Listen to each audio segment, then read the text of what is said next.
आपकी बॉडी किससे बनी है? सेल से बनी हुई है। एक सेल दो सेल तो नहीं है, वहाँ पे बहुत सारे सेल्स हैं, मिलियंस ऑफ सेल्स हैं जिन्हें आप काउंट भी नहीं कर सकते। और वो जो सेल्स हैं वो डेली उसमें से कुछ परसेंट मर जाते हैं, क्योंकि अमर होके तो कोई भी नहीं आया है। कुछ सेल्स खराब होके मर जाएंगे, है ना। कोई कोई हो सकता है कुछ सेल्स आपकी बॉडी में काम करना अचानक से बंद कर दें या किसी वजह से खराब हो जाए। तो ऐसे केस में वो जो सेल्स का जो वेस्ट होता है, जब वो मर जाएंगे तो हमारे बॉडी के लिए तो बेकार हो गए ना वो। तो वो जो हमारे सेल्स वेस्ट हो जाते हैं, उन सेल्स को हमारी बॉडी से निकालना, ये काम क्या कहलाता है? एक्सक्रीशन कहलाता है। समझ में आ गया बात? दो टाइप के एक्सक्रीशन होते हैं। एक जो हमारे डाइजेस्टिव सिस्टम में होता है, जब हम खाना खाते हैं तो वो खाना, बताया था मैंने आपको कि खाना स्टमक में जाता है, स्टमक से फिर स्मॉल इंटेस्टाइन में जाएगा, स्मॉल इंटेस्टाइन में उसमें से सब चीज़ें निकाल ली जाती हैं, सारे न्यूट्रिएंट्स। फिर स्मॉल इंटेस्टाइन से फाइनली वो किस में जाएगा? लार्ज इंटेस्टाइन में जाएगा, जहाँ पे बचा कुचा वाटर भी जो है उसमें से एब्जॉर्ब कर लिया जाता है बिलीज के थ्रू। और जो वेस्ट आखिर में बचता है, जो हमारी बॉडी अब उससे ज़्यादा उसमें से न्यूट्रिएंट नहीं निकाल सकती, तो वो फाइनली क्या कर दिया जाता है? एनस के थ्रू बाहर रिलीज कर दिया जाता है। इसको भी क्या बोलेंगे? एक्सक्रीशन। वहां भी आपने एक्सक्रीशन पढ़ा था, सबसे लास्ट वाला, है ना। जो सबसे लास्ट स्टेप था वो यही था, एक्सक्रीशन। इजेक्शन बोलते थे वहां पे उसको। क्या बोलते थे? इजेक्शन। ठीक है ना, स्पेलिंग देख लेना अपने हिसाब से, वहां पे करवाया था। लेकिन इस वाले केस में हम किसकी बात कर रहे हैं? हम बात कर रहे हैं सेल्स की। ऐसे सेल्स जो डेड हो चुके हैं, मर चुके हैं, उन सेल्स को बॉडी से निकालना। क्यों निकालना, जरूरत क्यों है निकालने की? क्या वो बॉडी में रहेंगे तो क्या हमें उससे कोई नुकसान है? समझ लो पहले। ठीक है, तो सेल्स जो मर जाते हैं उनसे हमें बहुत ज़्यादा खतरा हो जाता है। क्यों खतरा होता है? क्योंकि हमारे जो सेल्स होते हैं वो एक नाइट्रोजनस कंपाउंड से बने होते हैं, नाइट्रोजनस कंपाउंड से मिलके बने होते हैं। ठीक है, हमारे सेल्स के अंदर प्रोटीन होता है, काम बहुत तेरे होते हैं सेल्स के अंदर। अगर आपने क्लास 9 में पढ़ा होगा तो सेल्स के अंदर एक चीज़ होती है, एक छोटा सा पार्ट होता है जिसे हम सुसाइड बैग बोलते हैं। उसका नाम होता है लाइसोसोम्स को। Lysosome, lysosomes. इनका काम क्या रहता है? इनके अंदर बहुत ज़्यादा जहरीला डाइजेस्टिव एंजाइम रिलीज होता है। और ये डाइजेस्टिव एंजाइम इतना ज़्यादा ताकतवर होता है कि अगर ये बैग, मतलब इसका काम मेनली यही होता है कि सेल्स के अंदर, सेल के अंदर कोई चीज़ खराब हो जाए, मान लो कोई पार्ट खराब हो जाए, तो वो सेल में जगह घेरेगा फिर खराब होने के बाद। तो ये लाइसोसोम क्या करेगा? इस पूरे को अपने अंदर ले लेगा और लेने के बाद इसको खत्म कर देगा, गला देगा पूरी तरीके से। समझ में आ गई बात? तो लाइसोसोम का काम है डस्टबिन का। सेल्स के हर एक सेल के अंदर लाइसोसोम्स होते हैं, एक नहीं कई सारे होते हैं, कई सारे लाइसोसोम्स होंगे। लेकिन इनका काम है कि सेल के अंदर के कचरे को साफ करना। लेकिन इनके अंदर जो चीज़ होती है, जो एंजाइम होता है, वो इतना ज़्यादा खतरनाक होता है कि अगर ये फट जाए, अगर यहाँ से फट जाए और इनके अंदर का एंजाइम बाहर आ जाए तो क्या होगा? ये एंजाइम इतना ताकतवर है कि पूरे सेल को क्या कर देगा? मार देगा, खत्म कर देगा। समझ में आ गई बात इतनी? तो अब सेल मर गया है, सेल, क्योंकि सेल की भी लाइफ होगी, कभी ना कभी तो मरेगा। तो सेल हमारा बना होता है किससे?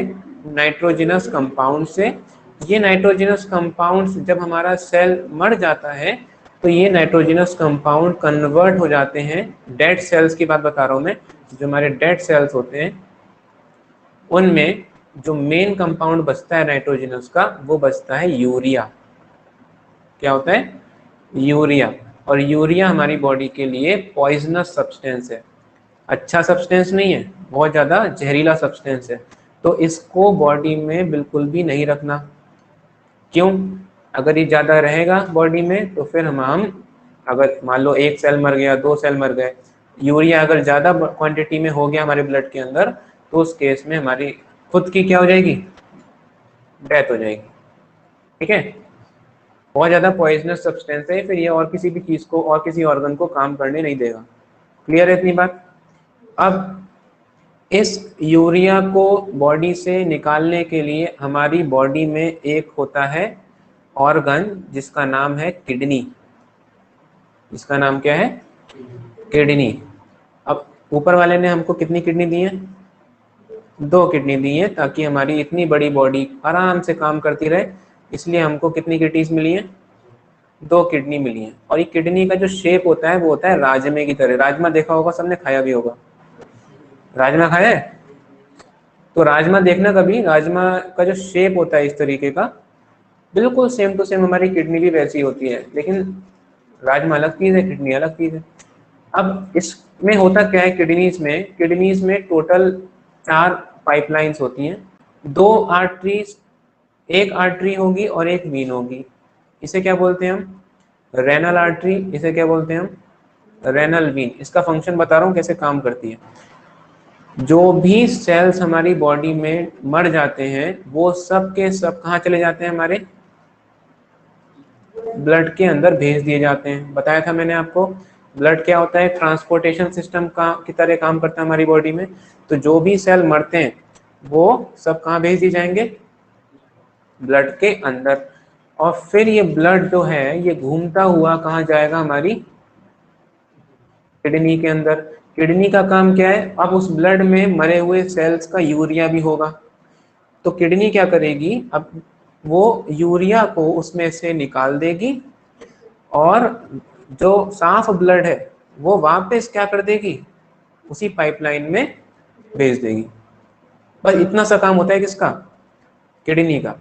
इस काम को करने के लिए यहाँ पे देखो 2 पाइपलाइंस होती हैं, एक तरीके से तुम बोल सकते हो ट्यूब्स होती हैं। ये वाली जो ट्यूब दिख रही है ब्लैक वाली, ब्लैक कलर की ट्यूब दिख रही है ये, इसे बोलते हैं हम रेनल आर्टरी। क्या बोलते हैं? Renal artery. रेनल आर्टरी का काम है कि गंदे ब्लड को खूब ज्यादा प्रेशर के साथ लाना, किसके पास? किडनी के अंदर भेजना। समझ में आ गई बात?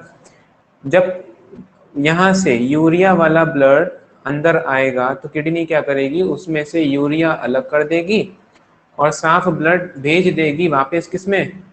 वो भेज देगी किसमें? रेनल वीन में।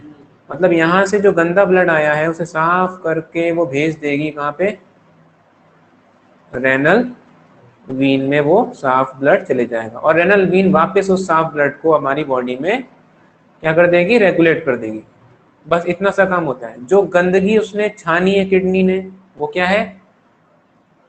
यूरिया। वो यूरिया क्या होगा? उस यूरिया का क्या होगा? क्या वो किडनी स्टोर कर लेगी? नहीं, उसको बॉडी से निकालना है। अब वो कैसे निकलेगा? वो यूरिया क्या होगा? इस यूरेटर के थ्रू। यूरेटर कुछ नहीं होता है, यूरेटर 2 पाइप्स होते हैं जो किडनी से अटैच होते हैं। इनका काम होता है जो भी यूरिया किडनी ने कलेक्ट किया है उस कलेक्टेड यूरिया को इस पाइप के थ्रू एक बैग में जमा कर देना। यहाँ से जो गंदा संदा जो भी यूरिया निकला है ब्लड से, पॉइजनस सब्सटेंस, वो यूरिया जो है वो फिर कलेक्ट कर लिया जाता है किसमें? एक बैग में, एक थैली जैसी होती है हमारे किडनी के नीचे। इसका नाम क्या होता है? इसे बोलते हैं यूरिनरी ब्लैडर। क्या बोलते हैं? Urinary bladder. इस ब्लैडर कुछ नहीं होता है, एक तरीके से गुब्बारा टाइप होता है और इस थैले जैसा होता है। 2 पाइप्स क्या करते हैं? ये वाले यूरिया लाएंगे किडनी से, जो किडनी ने छाना है, अलग करा है, और फिर वो यूरिया जाके कहाँ पे कलेक्ट हो जाएगा? यूरिनरी ब्लैडर में। यूरिया के साथ साथ पानी भी होता है, कुछ साल्ट्स भी होते हैं जो हमारे को बॉडी को जरूरत नहीं होती, एक्स्ट्रा साल्ट्स होंगे, एक्स्ट्रा वाटर होगा, वो सब का सब कहाँ चले जाएगा? यूरेटर के थ्रू यूरिनरी ब्लैडर में जाके कलेक्ट हो जाएगा। और फिर जब हमको यूरिन आती है तो हम क्या करेंगे? यूरिन के थ्रू ये सारा का सारा कचरा बाहर एक्सक्रीट कर देंगे। किससे? यूरेथ्रा से। बात समझ में आ गई? इस तरीके से किडनी जो है हमारी बॉडी में काम करती है। सिंपल सा प्रोसीजर है। गंदा ब्लड आएगा कहाँ से? रेनल आर्टरी से, उसमें से यूरिया निकाल दिया जाएगा। यूरिया निकालने के बाद वो यूरिया भेज दिया जाएगा यूरेटर के थ्रू, कहाँ पे, ब्लैडर में। और जो साफ ब्लड है वो वापस भेज दिया जाएगा रेनल वीन से वापस हमारे सर्कुलेटरी सिस्टम के पास। इस तरीके से जो ब्लड है वो लगातार किडनी से पास होता रहता है, किडनी लगातार अपना काम करती रहती है और हमको लगातार यूरिन आती रहती है पूरे दिन। अब इसकी जरा वर्किंग पढ़ लेते हैं, इसकी। अब वर्किंग में क्या है, देखो, ये हमने किडनी को थोड़ा सा अंदर से देख लिया है कि किडनी के अंदर जो वो ब्लैक कलर की पाइप जा रही थी, जिसे आप रेनल आर्टरी बोल रहे थे, जो यूरिया वाला ब्लड जो है वो लेके आ रही थी पूरे बॉडी में से, क्योंकि डेली हमारे बॉडी में मिलियंस ऑफ सेल्स मरते हैं, उनको ठिकाने लगाना है, तो वो काम है ब्लड का। ब्लड कहाँ क्या करेगा, इस यूरिया वाले ब्लड को ले आएगा कहाँ पे, रेनल आर्टरी से किडनी के पास। अब किडनी के अंदर क्या हो रहा है वो देख लेते हैं। पूरे इतने से पार्ट को, ये जो पूरा काम है इतना, इसको क्या बोलते हैं, नेफ्रॉन बोलते हैं, ठीक है ना। नेफ्रॉन एक नहीं होता किडनी में, बहुत सारे होते हैं नेफ्रॉन्स हमारी किडनी के अंदर। काम क्या होता है इनका, जो भी ब्लड आ रहा है उसमें से गंदगी को एब्जॉर्ब करना और उसे यूरेटर से पास कर देना। देखो यूरेटर दिख रहा है, ये यहाँ से गंदगी निकल जाएगी और जो साफ सुथरा ब्लड है वो वापस भेज दिया जाएगा, देखो इस वाली पाइपलाइन से, कहाँ पे, साफ सुथरा ब्लड भेज दिया जाएगा रेनल वीन के थ्रू। ये डायग्राम आपको नहीं बनाना है, ये केवल मैंने आपको समझाने के लिए रखा है। यहाँ पे होता क्या है वो देख लेते हैं। ये है मेन नेफ्रॉन, ठीक है। बिल्कुल सेम टू सेम ऐसा ही डायग्राम आपको कॉपी में बनाना है और डायग्राम आता है बनाने को इसका। ये जो दिख रही है पाइपलाइन, ये क्या है,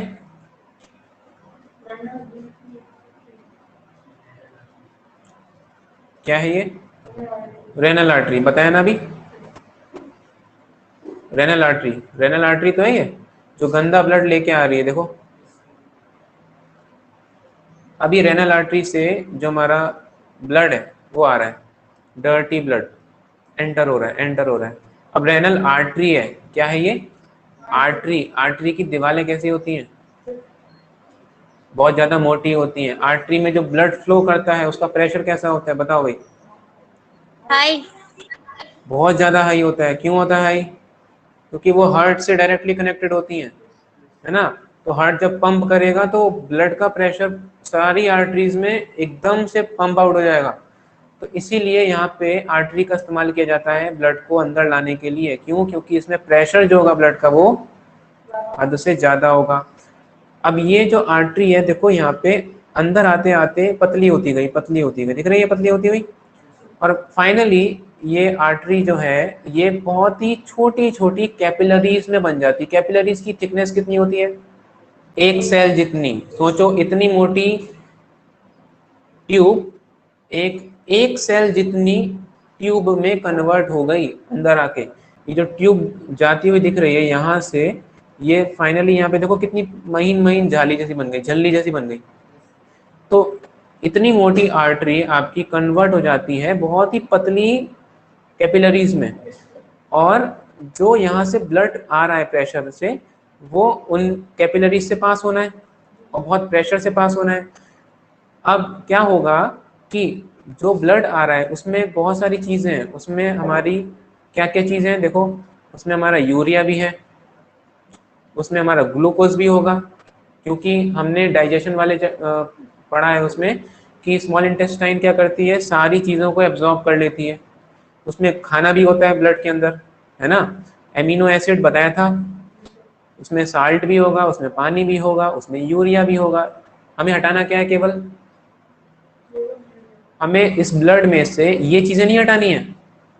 ये हटानेंगे तो ब्लड में बचेगा क्या, फिर क्या हटाना है, गंदगी हटानी है। गंदगी क्या है, यूरिया होगा, कुछ एक्स्ट्रा वाटर होगा, है ना, कुछ साल्ट होगा, समझ में आ गई बात।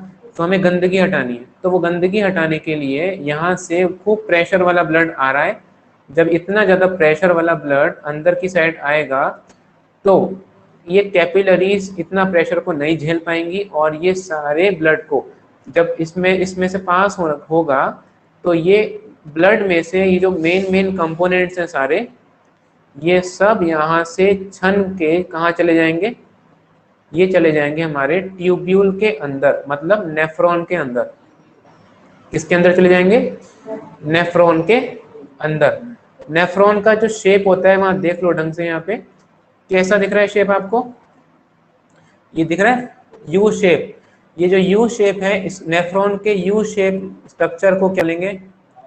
बाउमैन साइंटिस्ट का नाम है, इन्होंने इसके बारे में डिस्कवरी करी थी, तो इसलिए इनके नाम पे इसका नाम रखा गया है बाउमैन कैप्सूल। कैप्सूल क्यों बोला है? क्योंकि यहाँ से जो भी चीजें आ रही हैं वो सब इससे छन के कलेक्ट हो रही हैं इस कैप्सूल के अंदर। समझ में आ गई बात? ग्लोमेरुलस का काम क्या है कि इतनी पतली छन्नी है कि इसमें से ब्लड जो है वो पास हो जा रहा है। ब्लड पास नहीं हो रहा, ब्लड की चीजें पास हो रही हैं। समझ में आ गई बात? लेकिन इस ब्लड की चीजों में से हमें हटाना क्या है? केवल यूरिया। हमें glucose, amino acid, salt, water ये सब नहीं हटाना है, ये वेस्ट नहीं है। तो अब इतनी सारी चीजें हैं, अब इनमें से glucose, amino acid, salt, water, इन सबको वापस ब्लड में लाना है। वेस्ट तो है नहीं है, तो इनको वापस ब्लड में लाने के लिए ये जो हमारी कैपिलरी है, इसे ये ट्यूब आगे जाती है और ये क्या करती है, इस बाउमैन कैप्सूल के चारों ओर क्या लिपटी होती है। देखो दिख रही है लिपटी हुई? ये लिपटी हुई होगी और बहुत पतली सी जाली होती है ये। इसका काम क्या है कि जो गंदगी, जो चीजें यहाँ पे एब्जॉर्ब करी गई हैं वो यहाँ से पास होंगी ट्यूब से। तो इस ट्यूब से ये glucose, amino acid, salt, water, ये चीजें वापस इसमें ले लेना। ठीक है? और क्योंकि यूरिया थोड़ा सा भारी होता है, वो एब्जॉर्ब नहीं हो पाता है यहाँ पे, वो एब्जॉर्ब नहीं हो पाता है, जिससे क्या होगा कि ट्यूब के अंदर क्या रह जाएगा? केवल यूरिया रह जाएगा। और जो अच्छी अच्छी चीजें हैं वो सब हमारी इस ट्यूब्यूल में आ जाएंगी। जो आपको राउंडेड स्ट्रक्चर दिख रहा है ना, ये सब वापस ब्लड में आ जाएंगी और ये साफ सुथरा ब्लड भेज दिया जाएगा रेनल वीन से हमारी सर्कुलेटरी सिस्टम में। क्लियर है इतनी बात? और ये जो मोटी सी ट्यूब दिख रही है बीच में, ये ट्यूब यूरिया लेके कहाँ जाएगी? यूरेटर।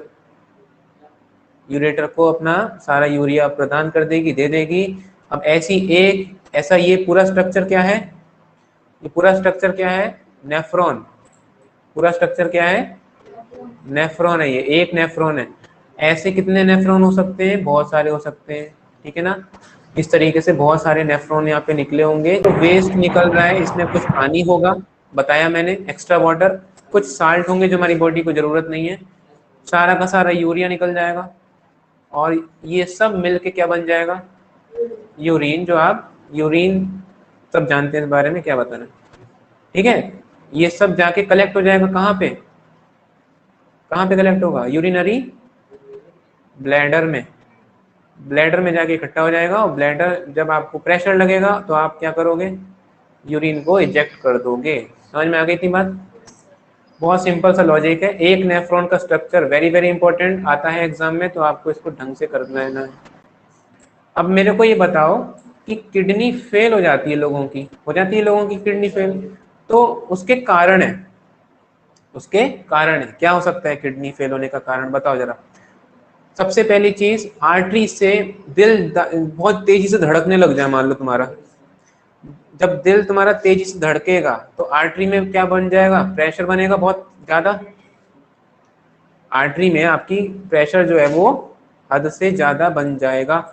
तो इस प्रेशर को झेलने के लिए यहाँ पे क्या हो रहा है? ये आर्टरी तो आ रही है, इसमें भी प्रेशर बढ़ेगा, इससे खूब ज्यादा ब्लड अंदर जाने लग जाएगा और इतने सारे ब्लड को एक साथ हैंडल करना किडनी के लिए पॉसिबल नहीं होता। तो आराम आराम से चीजें चलेंगी तो प्रॉपरली काम करेंगी, है ना? अब ज्यादा तेज दौड़ाओगे तो फिर क्या होगा? क्या हो जाएगा? फेल हो जाएगी। तो एक तो ये कारण है कि आपका जो ब्लड का प्रेशर है वो बहुत ज्यादा हो जाए। ठीक है ना? दूसरी चीज, आपको चोट लग जाए या फिर आप किसी चीज से टकरा जाओ या ऐसा कोई एक्सीडेंट हो जाए जिसमें आपकी डायरेक्ट चोट किस पे हो जाए? किडनी पे लग जाए, तो आपकी किडनी वहां पे डैमेज हो सकती है। समझ में आ गई बात? या कोई इन्फेक्शन हो जाए, कोई बैक्टीरियल इन्फेक्शन हो जाए आपकी किडनी में, तो अलग बात है। ये 3-4 चीजें हैं जो आपकी किडनी को क्या कर सकती हैं, डैमेज कर सकती हैं। अब डैमेज हो गई किडनी तो क्या करें, है ना, सही तो करना पड़ेगा ना। तो सबसे बढ़िया चीज है कि आप क्या करो, जिस भी पेशेंट की किडनी डैमेज है उसकी किडनी को क्या कर लो, ट्रांसप्लांट कर लो। ट्रांसप्लांट का मतलब है कि जिस व्यक्ति की किडनी खराब हो जाई है उसकी किडनी को वहां से हटा के, खराब वाली को हटा के किसी दूसरे व्यक्ति की किडनी वहां पे प्लेस कर दी जाए, तो वो प्रॉपरली उसका काम हो जाएगा वहां पे। समझ में आ गई? क्योंकि किडनी है क्या, एक तरीके से फिल्टर का काम तो कर रहा है, ठीक है ना। तो किडनी किसी और व्यक्ति की लग सकती है दूसरे व्यक्ति को। अगर अब इतना ज्यादा आसान तो होता नहीं है, तो इसको कभी कभी पॉसिबल नहीं हो पाता है, पैसे की कमी होती है लोगों के पास, बहुत महंगा होता है ट्रीटमेंट। तो दूसरा तरीका क्या है, डायलिसिस। सुना होगा लोगों के डायलिसिस होता है, जिनकी किडनी फेल हो जाती है, ऐसे पेशेंट्स होते हैं। डायलिसिस क्या होता है, डायलिसिस एक एक्सटर्नल मेथड है। एक्सटर्नल मतलब बाहरी, जो डॉक्टर करेगा ये चीज। किडनी का काम मशीनों के द्वारा किया जाता है। आपके ब्लड को रेगुलर 1 हफ्ता 10 दिन के बाद जो भी आपका ब्लड है जिसमें गंदगी भर चुकी होगी, अगर किडनी नहीं है किसी के पास, तो वो क्या होगा, उस केस में उसका जो ब्लड है वो गंदा होना स्टार्ट हो जाएगा। समझ रहे हो बात को? क्योंकि किडनी है नहीं तो यूरिया इकट्ठा होता जाएगा। तो ऐसे में क्या होगा, जब ज्यादा यूरिया इकट्ठा हो गया तो उसको साफ करना पड़ेगा। तो साफ करने के लिए हम एक्सटर्नल मशीन्स का इस्तेमाल करते हैं, और इस प्रोसेस को क्या बोलते हैं हम, याद रखिएगा, पूछ लेता है कभी कभी कि व्हाट इज डायलिसिस, तो बता दोगे? एक ऐसा प्रोसीजर जिसमें the procedure use for cleaning the blood of a person by separating the waste urea from it is known as dialysis. एक ऐसा मेथड जिसमें पर्सन की जो वेस्ट है ब्लड में, यूरिया को हटाया जाता है एक्सटर्नल मशीन्स के थ्रू, उसे क्या बोलते हैं, डायलिसिस। और एक्सटर्नल मशीन को क्या बोलते हैं, डायलाइजर। ठीक है ना, देख लो, पढ़ लो, उसको समझ लो। होता क्या है इसमें, देखो ये हमारा डायलाइजर इस तरीके से काम करता है। यहाँ पे हमने बताया आर्टरी से गंदा ब्लड लिया जाता है हमेशा, क्योंकि आर्टरी बहुत प्रेशर में होती है हमेशा। आर्टरी को कनेक्ट कर दिया इस मशीन से, ठीक है ना। इस मशीन से क्या करा हमने, आर्टरी की पाइपलाइन हमने क्या करा, कनेक्ट कर दिया आर्टरी से इसकी एक पाइपलाइन को। और यहाँ पे एक पंप लगा होता है, इस पंप का काम है डायलाइजर, जो भी ब्लड यहाँ से जाएगा इसको प्रेशर में रखना, ठीक है ना। मतलब यहाँ से, क्योंकि आर्टरी में तो प्रेशर है ही, अगर हमने और कनेक्ट कर दिया एक और पंप तो क्या करेगा, मान लो ये प्रेशर यहाँ से तो आ गया और ये हम नहीं लगा यहाँ पे, तो क्या होगा, ये प्रेशर यहाँ तक आते आते आते आते कम हो जाएगा। तो इसके प्रेशर को मेंटेन करने के लिए यहाँ पे एक पंप लगाया जाता है, जिससे ये ब्लड का जो प्रेशर है वो बना रहता है इस पूरी पाइपलाइन में, ठीक है। अब यहाँ से ब्लड निकाल तो रहे हैं हम, तो निकाल तो रहे हैं तो वापस भी देना पड़ेगा ना। तो ये जो दूसरी वाली पाइपलाइन दिख रही है आपको, ये लगा दी जाती है किसमें, वीन में। जो काम किडनी कर रही थी वहां पे रेनल वीन और रेनल आर्टरी बोल रहे थे, यहाँ पे हम वीन और आर्टरी में दो पाइपलाइन जोड़ देते हैं। आर्टरी क्या करेगी, ब्लड देगी शरीर से निकाल के, और ये जो वापस आ रही है पाइपलाइन ये क्या करेगी, साफ सुथरे ब्लड को वीन में पहुंचा देगी। तो एक तरफ से तो ब्लड निकलता जा रहा है और दूसरी तरफ से ब्लड साफ सुथरा आता जा रहा है, ठीक है। मशीन काम कैसे कर रही है पूछा नहीं जाता, समझ लो। लेकिन यहाँ से गंदा ब्लड गया, यूरिया वाला गया। अब यहाँ पे जो सॉल्यूशन भरा होता है, इस सॉल्यूशन में क्या क्या चीजें होती हैं, इस जो यहाँ पे तुम देख रहे हो ना पाइपलाइन, ये पाइपलाइन जो होती है अंदर इसके बहुत हल्की सी मेम्ब्रेन होती है।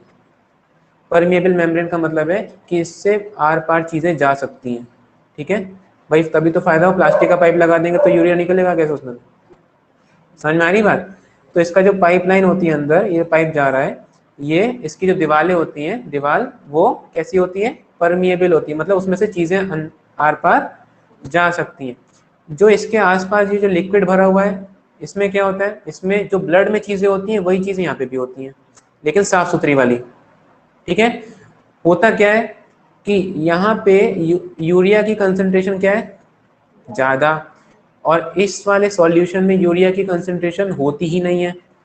तो क्या होगा बताओ, हायर कंसंट्रेशन से चीज हमेशा लोअर कंसंट्रेशन तक मूव करेगी।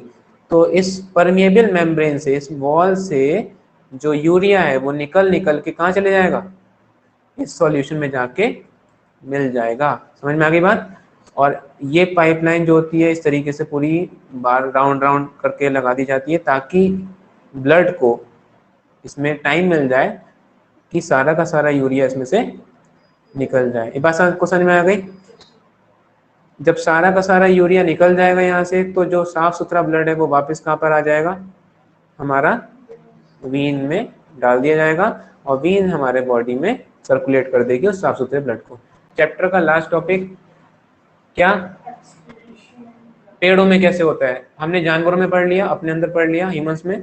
अब पेड़ों में कैसे होता है वो समझ लो। पेड़ों में बहुत सिंपल सी चीज है, पेड़ों में ज्यादा कुछ होता नहीं है निकालने को। पेड़ों में वेस्ट क्या होता है बताओ। जब वो सांस लेगा तो वो क्या ले रहा है बाहर से बताओ, ऑक्सीजन। तो क्या छोड़ेगा उस समय, CO2। तो उस समय उसके लिए वेस्ट क्या हो गया, CO2 हो गया। जब वो खाना बना रहा है, फोटोसिंथेसिस कर रहा है, तो उस समय उसको क्या चाहिए, CO2 चाहिए। उस समय वो क्या वेस्ट दे रहा है, ऑक्सीजन गैस। समझ में आ गया ना। तो दो गैसेस के फॉर्म में तो वेस्ट निकल जाते हैं, एक तो CO2 और एक O2। समझ में आ गई। O2 निकलेगी फोटोसिंथेसिस के दौरान और CO2 निकलेगी रेस्पिरेशन के दौरान। ये काम हो जाता है बहुत आसानी से डिफ्यूजन के थ्रू। आप पढ़ चुके हो उसके बारे में, है ना। डिफ्यूजन पता है ना, डायरेक्ट हवा में चीजों को भेज देना हायर कंसंट्रेशन से लोअर कंसंट्रेशन तक। अब और क्या वेस्ट होता है पेड़ों में, देख लो, पढ़ लो। इसमें जो गैसियस वेस्ट होता है वो तो रिमूव कर दिया जाता है स्टोमेटा से, बताया था मैंने कल आपको। लीव्स में स्टोमेटा होते हैं और जो हमारी स्टेम्स होती हैं, ग्रीन कलर की स्टेम्स होती हैं, उनमें लेंटिकल्स होते हैं, छोटे छोटे से पोर्स होते हैं जिन्हें लेंटिकल्स बोलते हैं। वहां पे, वहां से भी हवा में चीजें जो है वो रिलीज कर दी जाती हैं। ये तो बात हो गई CO2 और O2 की। अब ट्रांसपीरेशन में क्या लॉस हो रहा था, स्टोमेटा को ओपन करना है, स्टोमेटा को बंद करना है, तो उसमें पानी भरना पड़ेगा। तो पानी भरने का जो प्रोसेस है उसमें पानी लूज होता है। वो पानी पेड़ को ठंडा रखने के भी काम आता है। तो वो पानी एक तरीके से वाटर वेपर की फॉर्म में निकल ही गया ना पेड़ से। तो वो क्या है, उस प्रोसेस को क्या बोलते हैं, ट्रांसपीरेशन बोलते हैं। तो पेड़ अपना ज्यादातर पानी अपने आप को ठंडा करने में या फिर स्टोमेटा को आप ओपन या क्लोज करने में लूज कर देते हैं, तो ये भी बोल सकते हो। एक वेस्ट ही निकल गया। फिर पेड़ क्या करते हैं, अपना जो चीजें जो स्टोर करते हैं वेस्ट प्रोडक्ट को, वो अपनी बॉडी में स्टोर कर लेते हैं पत्तियों के अंदर, छाल के अंदर। पेड़ की छाल देखिए कभी तुम देखना किसी पेड़ को, तो पेड़ की पत्तियां झड़ जाती हैं कुछ समय के बाद, ऑटोमेटिक झड़ जाएंगी। या पेड़ की जो छाल होती है, देखा है, वो अपने आप ही छूट छूट के गिरने लग जाती है। तो वो क्या है, पेड़ के लिए तो वेस्ट है ना वो। तो पेड़ अपना वेस्ट इस तरीके से इकट्ठा करके अपने अपने से बाहर फेंक देता है। फ्रूट्स पक जाते हैं, नीचे गिर जाएंगे खुद, तुम नहीं तोड़ो अपने आप गिर जाएंगे वो। तो पेड़ के लिए वो क्या है, वो वेस्ट है। और आपके लिए क्या है, वो आपके लिए वो अच्छी चीज है। समझ में आ गया। तो ये सब वेस्ट प्रोडक्ट है जो पेड़, और वेस्ट प्रोडक्ट जो ऑक्सीजन और CO2 के अलावा जो इस तरीके से निकालता है पेड़। पेड़ क्या करेगा, अपनी लीव्स को शेड कर देगा। शेड मतलब पत्तियों का झड़ना, शेडिंग ऑफ लीव्स बोलते हैं उसको। जो छाल होगी वो निकल जाएगी, लूज हो जाती है पेड़ से। और फ्रूट्स का गिरना, ये सब पेड़ का वेस्ट प्रोडक्ट जो है वो, पेड़ अपने वेस्ट प्रोडक्ट से छुटकारा कैसे पा रहा है, ये सब बताया यहाँ पे, ठीक है ना। और कुछ वेस्ट प्रोडक्ट होते हैं जो पेड़ सिक्रीट करता है। जैसे तुमने देखा होगा रबर का पेड़, रबर प्लांट जिसमें से रबर निकलती है। लोग क्या करते हैं, यहाँ पे वो लगा देते हैं एक बाल्टी टाइप, इस तरीके से बांध देंगे और यहाँ पे बाल्टी लगा देंगे, यहाँ पे थोड़ा सा कट मार देंगे, इस तरीके से ट्यूब बना देंगे। तो क्या होगा, तो यहाँ से धीरे धीरे धीरे एक ड्रॉप ड्रॉप ड्रॉप करते करते यहाँ पे क्या इकट्ठा हो जाएगा, रबर। जो आप इरेजर यूज करते हो ना, वो उसी से बनती है। इसे क्या बोलते हैं, रेजिन और गम्स। क्या बोलते हैं, रेजिन्स और गम्स। गम्स मतलब यही चीज।